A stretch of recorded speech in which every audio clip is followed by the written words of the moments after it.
Alright na, so dito tayo ulit sa may Ecoland Transport Terminal, mga hagala. Bali, ngayon, sumakay kami ng pupunta ka tayo ng ng Mati City, pero dahil ang Mati City ng mga Bachelor and LCI ay alas 12 pa, no? Kaya ang gagawin natin, since naman tayo, adventurero, no? Gala, siyempre ang gagawin ho natin, punta tayo ng Tagum City muna. Doon tayo mag-aabang ng bus papuntang Davao Oriental. So, ang sinakyan ho natin ay itong Bachelor Tours na Kinglong ba to? Tingnan nga natin. Butuan na stop. Okay. Ayan, so ito yung sasakyan natin bus unit, no. So Kinglong ho siya, mga hagala. Bound to Ormoc and Surigao, Butuan. So ngayon, tatanong natin mamaya kung magkano yung mga dito, mga pamasahe. Sige. Ormoc. Okay, kanang nagapangutangan ko kanang mga pamasahe ba, information ako gina-share. Bali, Ormoc ang pinakatumoy. Pila ang pamasahe, Ormoc? 1970. 1970. O say maagian sa padung og Ormoc kanang sa Liloan sa Taliloan, pagkadunggo, Liloan Leyte. Okay, nagana diri. Sige, sa inyong mga naugan. Memorize. Ano mo memorize? Kanang mga dagko lang nga syudad. Tarifa diri Ay, dara. So ito, tarifa. Ayan, so sa mga gustong magtatanong dyan kung magkano pamasahe, meron sila tarifa dito. Kung saan Liloan na tayo, Liloan, Himayangan, Libagon, CR Sogod. Crossing Sogod, sorry. Sogod, Bontok, Tomas, Opos, Malitbug, Burgos, Macrohon, Maasin, Matalong, Bato, Hilongos, Hindang, Inupakan, Plaridel, Baybay, Vizca, Caridad, Albuerla, yun, Ormoc ang pinaka distansya. Yun na yung pinakamalayo. So ngayon, just in case lang na magtatanong ho kayo, mga hagala, baka may mga taga-Leyte dyan, no, na gusto umuwi galing dito sa Davao. So tatanong si Kuya kung magkano ang magiging pamasahe. Kasi hindi natin to masyadong na-vlog, no? Ormoc pila, Davao Ormoc 1970. 1970. O sana siya kanang SP o regular? Regular na siya. Sige, regular. Tapos sa panay discount sa mga SP o kanang okay. 20%. Alright, so Davao to Ormoc is 1,970. Ang kaning Hilongos. Yes. Yun na lang basta 1,970 ang inyong i-budget. Kunyari taga kayo, taga Liloan. So, basta yung mga nabanggit natin diyan, no. So yun labot ang piri ana. Magkano pire yun pala, sige po nabanggit niyo. 490 ang piri sa Paskat. 490 pag Paskat. Pag Slobot Montenegro 390 ra. Ha?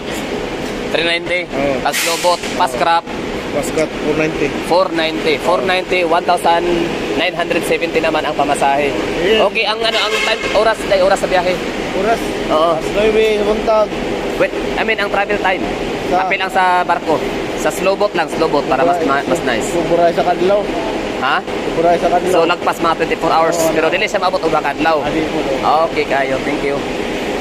Yun, no. So Bachelor Tours yung papuntang Ormoc, mga hagala. So bali, for today's video, magkano nga ba ang pamasahe papuntang Ormoc Leyte, papuntang yun nga, Leyte area. So Liloan papuntang Ormoc. So ibig sabihin, kunyari pupunta kayo, uwi niya sa Leyte, hindi naman talaga Ormoc, no, kasi napakalayo ng Ormoc na. Kunyari sabihin natin Hilongos lang kayo, for example. So ibig sabihin, hindi lalagpas sa 1,970 ang pamasahe sa bus plus magkano yun? 400. 490 sa So sabihin natin 500 sa Paskat. Paskat. Mag-prepare kayo, mga hagala, ng 1,970 plus 500, no? 1,970 para sa Davao to Ormoc City. Tapos Paskat naman na magkano? 500. Okay, so magkano ba yun? Bali, 1,970 plus 500. So yun ay magiging 2,470. Ayun. So ngayon, magtatanong ho kayo, magkano ba ang budget? Magkano ang kakailangan ninyong pera or budget para makauwi kayo ng Ormoc Leyte? So, ang kailangan yung pera ay 2,470. Kasama na ang fast cut nun. Okay? Siyempre, kung kaya yung magbiyahe na walang kain-kain. So, siyempre, magbaon na lang kayo ng biscuits, itlog, crackers, yung mga ganun, yung mga Rebisco. Yun naman ang kailangan natin talaga. Hindi naman natin kailangan kumain ng napakadaming carbs, no? Or mga mabibigat sa tiyan, heavy foods kasi, or snacks kasi wala silang CR. Although, okay lang naman, kahit hindi siya luxury car, hindi siya luxury bus, kahit wala siyang lavatory or CR, ang maganda marami siyang dadaanan kasi, no? Talagang hindi siya yung non-stop or marami siyang stop, no? So lahat ng mga munisipyo dadaanan nito. For example, Panabo, kaya nito, for example, may taga Panabo na sumakay. Kami naman ay Tagum. So anong unit to dito? So yon, Kinglong. Plate number WOY 429. Body number 4984. Air condition. Surigao, Butuan. Sa Surigao, Butuan, huwag yan ako itanong kung magkano pamasahe. Basta next yan, ibang content yan, no? Bachelor tours with body number of 4984. Okay, so meron na tayo na kung may na-extract na tayo na information. Tapos, aray, sumabit. Ito pala yung itsura ng loob. Sabit ulit. Problema na ito. So, wala siyang hindi siya luxury bus kasi wala siyang lavatory, walang CR. Tapos, yan, naka-recline yung chair ni Kuya. Social.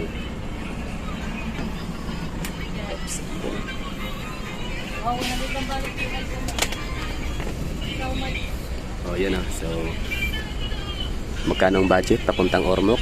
Uuwi ng Ormoc Leyte. So, 2,470 pesos kasama ang fast cut nun. Fast cut is sinabi ko ng 500 ha. Para ang tawag doon is kumbaga critical calculation. So, ito, umarangkala na tayo. So, sana meron kayo natututunan sa aking ibinahaging information. So, ulitin natin. Daming lamok. Good luck. So, hindi siya luxury bus pero ang maganda dito is air conditioned. Okay na yon. Tsaka, kahit naman wala siyang lavatory o wala siyang CR built-in, ang mahalaga, hindi kayo maproblema na kapag natatay kayo or naiihi kasi kayo naman ay lagi naman tayo nahinto. So for example ito, since hindi naman talaga siya yung non-stop na bus, so dadaan to ng hihinto pa to for example sa may Rotary, di ba? Corner crossing Timpo Boulevard, corner MacArthur Highway. So yan, hihinto yan dyan para mag-pick up ng pasahero. So may chance, possible. Tapos saan pa? Doon sa may harap ng SNR, sa may ICCC Matina. Hihinto yan doon. Pagkatapos, Buhangin, yun, Milan, Buhangin, sa may Buhangin Gym, no? Pwedeng hihinto rin to dito doon para mag-pick up ng pasahero. Tapos pangalawa, next pa, hindi na pa na pangalawa. So doon sa may Dipo, sa may CP Garcia Corner, Saksa. Pagkatapos, hinto naman ito ay Panakan Terminal. Pwede din, no? Hindi man terminal, kumbaga parang bus stop or pick up station. Pagkatapos, yun, Panabo na, no? I don't know sa Lasang kung beyond sa Panakan bus stop kung meron pa silang hihinto ang lugar, no? Para sa pick up station. Pero pagkakaalam ko parang wala na, no? So Panabo, na sila? Panabo City Public Transport Terminal na. Tapos Carmen Terminal, tapos Tagum City, tapos yun, Mawab. Yun, lahat yung dadaanan yun. Mawab, Nabunturan. So, sana meron kayo natututunan. Sana nakatulong, no? So, ulitin ko, magkano nga ba ang pamasahe? Davao City papuntang Ormoc Leyte.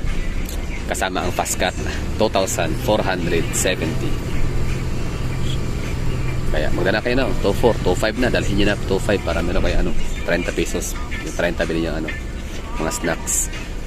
Tapos ang biyahe pala, yun, ulitin natin, mahalaga yun, no? So hindi siya aabot ng lagpas 24 hours, pero hindi siya aabot ng 48 hours. 48 hours is pang yung 2 days, di ba?